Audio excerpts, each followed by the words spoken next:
Terve täältä minun kitaransoittohuoneesta sinne sinun kitaransoittohuoneeseen. Mulla olisi tässä tämmönen iso aihe nyt, joka otetaan siitä pieni palanen, niin se on helpompi nielasta. Eli fingerstyle-soitto.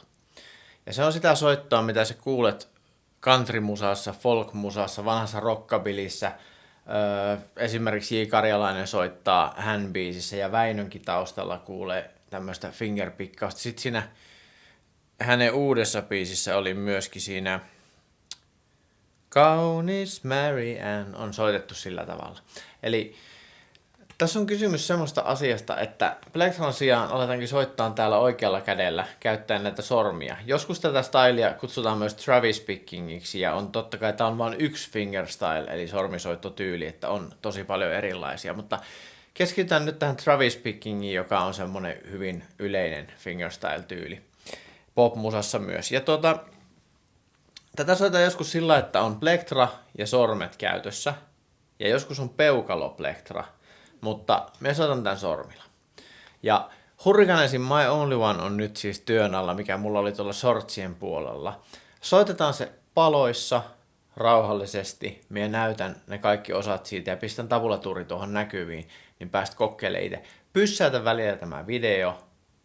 Ja sitten muista, että tämä ei ihan heti välttämättä mene, että tässä voi mennä aikaa. Chet Atkins sanoi, että se ensimmäistä 6 vuotta harjoitteli pelkkää peukaloa, mutta totuus on varmaan jossain sillä välissä. Lähdetäänpä katsoa. No niin, nyt on kitara tässä valmiina ja lähdetään katsoa, miten tämä homma toimii. Eli ensin tässä on tämmöinen bassoasia. Eli fingerstyle-tyyliä voi ajatella sillä tavalla, että yksi henkilö soittaa kappaleen basson, soinnun ja melodian. Eli se korvaa koko bändin käytännössä. Ja basso on semmoinen asia, mikä on siis täällä alhaalla. Otetaan sointu, joka tässä biisissä on ensimmäinen sointu on C, toinen sointu on A-molli, kolmas sointu on F ja neljäs sointu on G.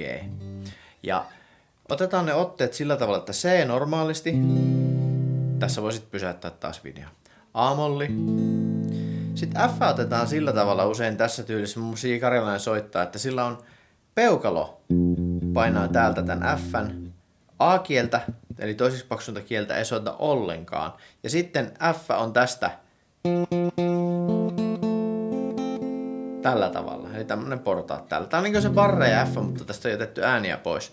Ja nyt kun me soitetaan tää peukalolla täältä tää F, niin me voidaan soittaa tämmöistä vuorottelupassoa, mutta puhun siitä kohta. Ja sitten G on viimeinen sointu, ja G voi soittaa periaatteessa näin, mutta me ei tarvita siitä muita ääniä oikeastaan kuin tuo. Ja kaikki muut me voidaan jättää vapaaksi. Niin siinä olisi meidän otteet, eli aika yksinkertainen G. Okei, eli C, A-molli, F ja G. Ja sitten sinne bassoon. Eli tämä basso toimii sillä tavalla tässä Travis Picking fingerstyle-tyylissä, että meillä on käsi täällä. Se olisi hyvä ankkuroida jotenkin se käsi mielellään. Joku laittaa vaikka pikkurillin tänne kantta vasten tai sitten laittaa nämä sormet tähän lepäämään. Tässä ei tarvita kuin peukaloa ja etusormea. Voi käyttää useampia, mutta niillä pärjää. Niin peukalon tehtävä on siis hoitaa se basso. Ja se hoitaa sen basson sillä tavalla, että se soittaa tämmöistä vuorottelevaa kuviota. Se soittaa ensin sen soinnun matalan äänen, eli perusäänen C. Ja sitten sille kaveriksi seuraavan kielen. Tai joskus hyppää yhden kielen yli. Ja tässä tapauksessa C:n aikana me siis soitetaan tämmöistä kuviota. 1, 2, 3, 4. 1, 2, 3, 4. Ja kun sointu vaihtuu, me soitetaan A-mollissa 1, 2, 3, 4. Tämmöistä kuviota. F:ssä me otetaan peukalolla siis se F. Ja soitetaan toinen F täältä, eli jos se peukalo ei meinaa yltää sinne, niin käden voi laittaa aivan kiinni tänne ja se vähän niin kuin tuossa makkaa tuossa tuo peukalo. Ja se menee pikkusen vinnoon. Jos on leveä kaulainen kitara, niin on aika hankala soittaa esimerkiksi nailonkielisellä, mutta jos on toisaalta iso lapio, niin on helppo soittaa se, että vähän riippuu. Mulle tää tuottaa vähän hankaluuksia, koska mulla on pienet sievät soittajan sormet. Joskus saattaa vähän särähtää tuolta, mutta se ei taas ole sitten vaarallista. Se ei kiinnosta niin varsinaisesti ketään, ei ainakaan minua. Yes. Ja viimeinen sointu G. Otetaan tuolta tuo G ja hypätään yhden kielen yli taas. Eli kahdessa ensimmäisessä soinnussa C ja A-mollissa soitetaan näitä kieliä. Sitten kahdessa viimeisessä F ja G soitetaan näitä kieliä. Okei, mä soitan sitä nyt vähän aikaa. Se voit soittaa mukana. Mä soitan sen koko sointukierron 4 kertaa hittaasti. Ja en yritä mitään muuta, kuin otan vaan sen otteen ja soitan sitä bassolinjaa. Eli alkas näin. Ne.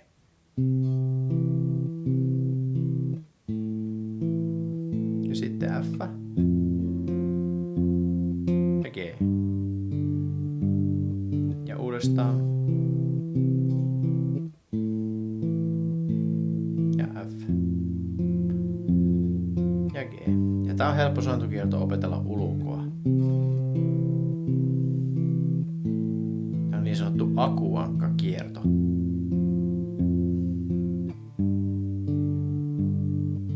Di di di di di di di di. Di du di di di di di. Eli tolla tavalla. Pitäisiköhän virittää kitara? Mä viritän kitara. Pieni hetki. Se oli aivan valtavan pieni hetki, koska mä pystyn leikkaamaan sen pois tosta. Okei. Nyt me osataan soittaa bassolinja jotenkin, mutta muistakaa, että siinä menee aikaa. Sitä kannattaa soittaa sillä, että soittelee sitä minuuttikaupalla. Tää pitää saada automaattiseksi, muuten se ei oikein meinaa onnistua tuo tyyli. Okei, sitten tulee tää melodia.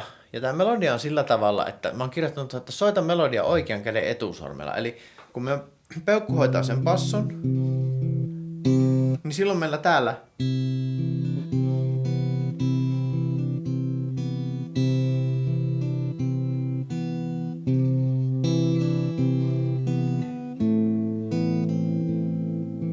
onkin tuommoinen melodia päällä. Elikkä nyt soitetaan se pelkkä melodia. Se lähtee kakkoselta, eli ykkönen on tavallaan tyhjä. Sitten kun tämä basso ja melodia yhdistetään, niin silloin sinne ykköselle tulee tietenkin se basso.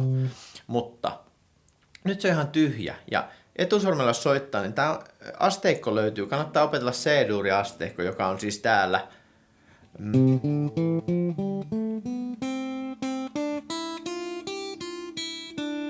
Tuossa on C-sävel. Ja se melodia pyörii sen ympärille. Eli lähtee täältä vapaasta E-kielestä. Ja tällä tavalla. Ykkönen tyhjä. Mä kirjoitin sen nyt rytmisesti vähän tämmöiseksi helpommaksi. Eli tää ei ole nyt niinku do you remember, koska se on vaikea soittaa, vaan mä kirjoitin da da da da da da da, jotta siinä pysyisi semmonen niinku tietty simppeliys tässä. Sitten kun onnistuu passotus hienosti, niin sitten voitte soitella sitä ihan millä rytmillä haluatte. Eli yksinkertainen versio. Tuossa eka pätkä. Soitan se uudestaan.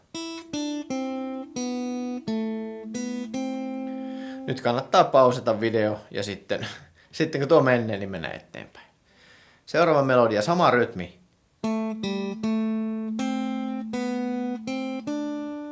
Hyvin helppo.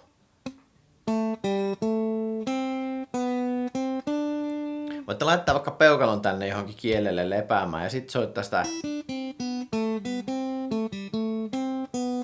melodia. Sitten tulee uudestaan sama.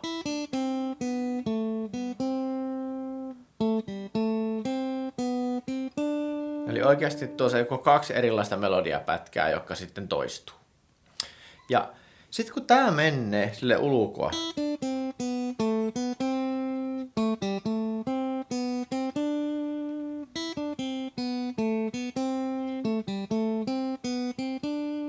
niin sitten on helppo lähteä soittamaan sitä, että ei sen oikein, en mä sano, että se on helppo, mutta sitten voi lähteä vasta yhdistämään niitä juttuja.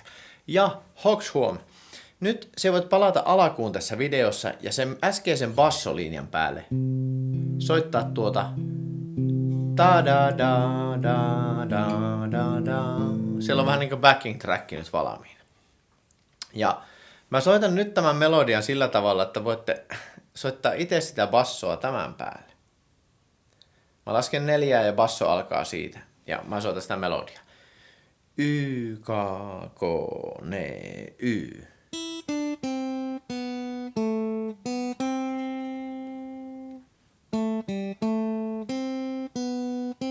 Basso kulkee koko ajan.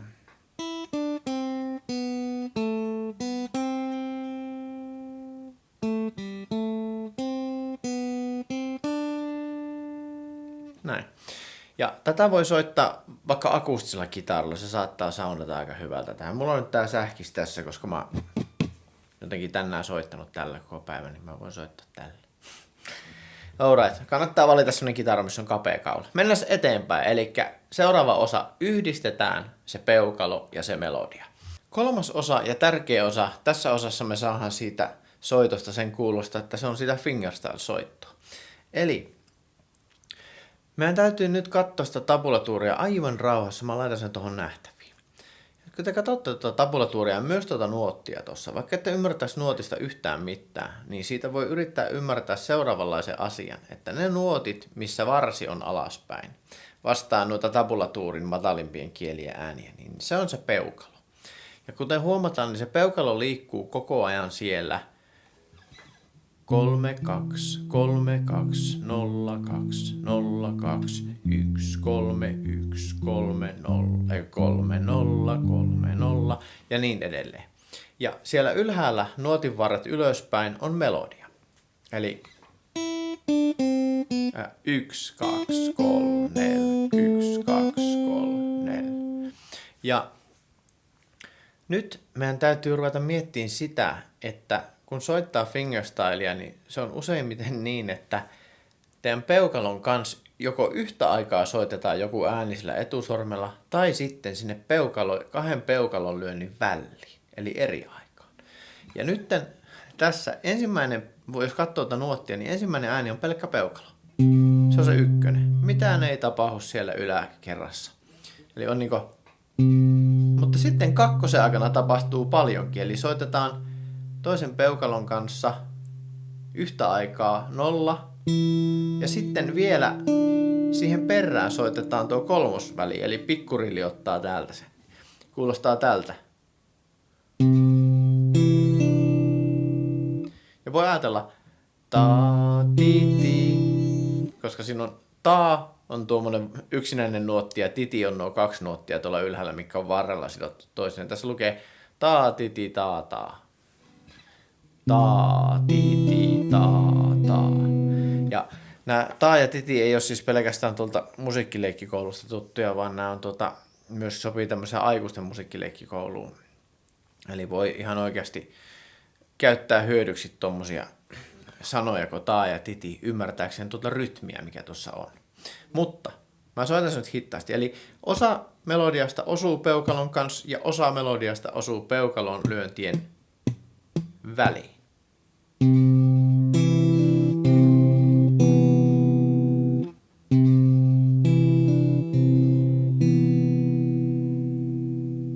Toinen tahti alkaa sillä tavalla, että heti osuu. Sitten tulee peukalon kanssa taas yhtäaikainen ja heti siihen perään. Ja sitten kun on soitettu tuo, niin ei saa unohtaa sitä, että se peukalon liike jatkuu siellä. Ja tätä me tarkoitan siinä, että kun pitää saada se peukalo automaattiseksi. Se peukalo ei pysähy, vaikka se melodia siellä ylhäällä soittaisikin tuommoisen pitkän äänen ja tulisi vähän sellainen olo, että no du da da, nyt mä jään tähän odottaa jotain. Ei saa jäädä odottaa mitään, vaan se alakerta jatkuu.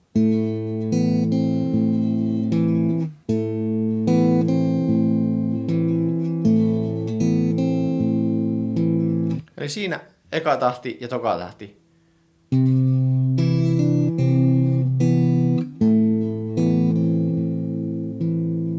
Sitten melodia pysyy samana. Tai melodian rytmi pysyy samana, mutta soinut vaihtuu. Mennään tänne F:ään. Nyt kun meillä on tää F tässä, niin täytyy olla tarkkana, että se on hyvin suorassa ne sormet, koska jos ne on yhtään vinossa ja huolimattomasti, niin se käy helposti niin, että ne osuu toisiinsa ja sitten se ääni sieltä melodiariviltä sammuu.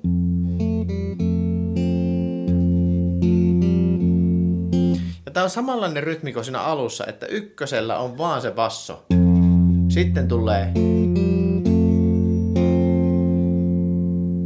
Ja sitten taas sama rytmi kuin siinä A-mollitahdissa oli, niin tulee tää G. Niin G voi tosiaan ottaa pelkällä yhdellä sormella, koska me soitetaan tämmöstä bassoa. Ja meillä on täällä ylhäällä se melodia täällä kakkoskielellä. Ja sen voi soittaa etusormella ja pikkurilla.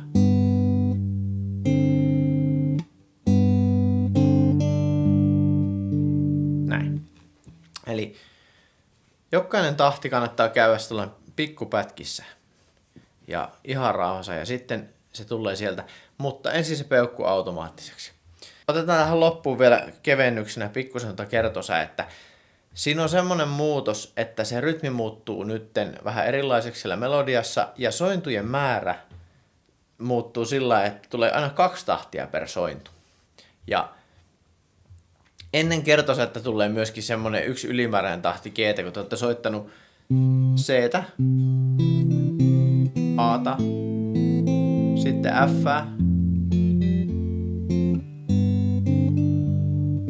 1, 2, 3, 4, only one. Eli siinä tulee se tahti, mikä lukee täällä lapussa, täällä tämmöisen viiva alla, missä on 4, eli niin sanotussa nelosmaalissa, niin siellä on se melodia näin. Ja mä olen ottanut sieltä sen basson pois, eli siellä ei oo. Vaan siellä on pelkästään. Jätetään tommonen pitkä bassoääni sinne, se vähän helpottaa sitä. Ottaa niin sanotusti edgen pois. Eli kertosakessa nyt se melodia, vanha tuttu only one, yeah my only one, oh my only one, please come back. Yksi ääni, joka ei kuulu C-duuri-asteikkoon. Please come back to me, only one. Basso menee ihan samalla lailla, mutta tuplamäärä aina sointuu, eli only one. Ja tässä kannattaa harjoitella tää rytmi, koska tää on nyt jännä, kun se tulee taas se ensin pitkä ääni, osuu yhtä aikaa ensimmäisen äänen kanssa. Ja sitten tuolla tulee tuommoinen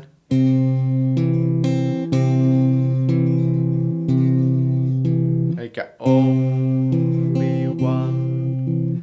Voi ajatella myös din du di din dun din du di din dun. Ja pointti tässä fingerstyle-soitossa on myöskin monesti se, että jos haluat sen melodian kuuluviin, sun pitää soittaa se vähän lujempaa, että se ei ole ihan tasa-arvoinen sen basson kanssa. Ja siihen auttaa se, että sen basson voi myös dempata, eli pistää tänne peukalon syrjään, että se basso olisikin tämmönen.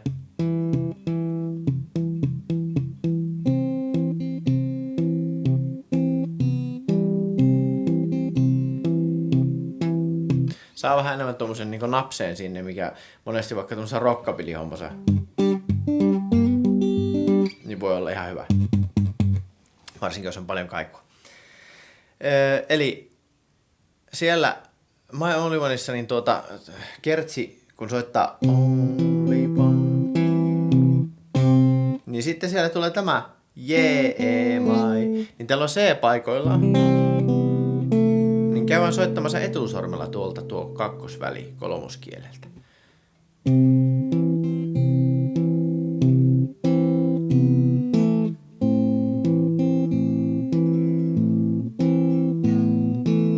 Ja sitten tässä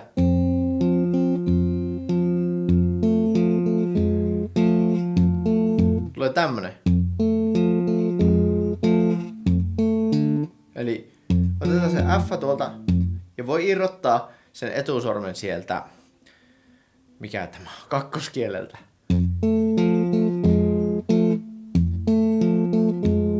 Ja käydään sillä soittaa tuolta takkaa tuo gissa.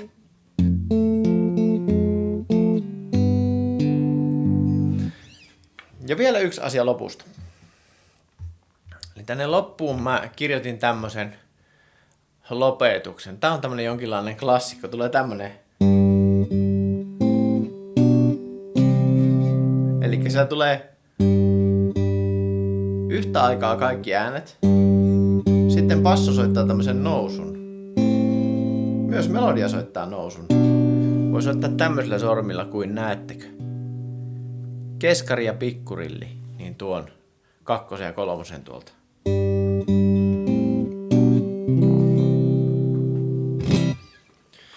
Siinäpä vähän pureskeltavaa My Only One. Muistakaa, pienissä pätkissä, hittaasti, peukalo ensin automaattiseksi, melodia ulkoa, sit sitä voi alkaa yhdistelemään. Se on onneksi suhteellisen yksinkertainen ja toisteinen se melodia, mutta tämä ei välttämättä ole ihan helppo, eli tämä on niin kuin kitarasoitto yleensäkin, niin tähän pitää käyttää vähän aikaa. Että siihen, kellä aikaa ja mahdollisuutta on, niin tämä on yksi asia, minkä avulla fingerstyle voi saada haltuun. Sitten voi alkaa soittaa aika helpolla niitä muitakin fingerstyle-biisejä, kun saa tuon peukun automaattiseksi. Voidaan katsoa esimerkiksi myöhemmin tuota hand-biisiä, että miten se toimii. Mutta tästä tähän nyt. Kiitoksia vaan taas, kun katselit tätä videoa. Jätä sinne joku kommentti, jos tästä on sulle niin ollut hyötyä tai oot saanut jonkun oivalluksen tai oot jo fingerstyle-mestari, niin voit kommentoida senkin sinne alle, niin voimme sitten yhdessä uploadeerata sinulle. Kiitoksia, hyvää iltaa.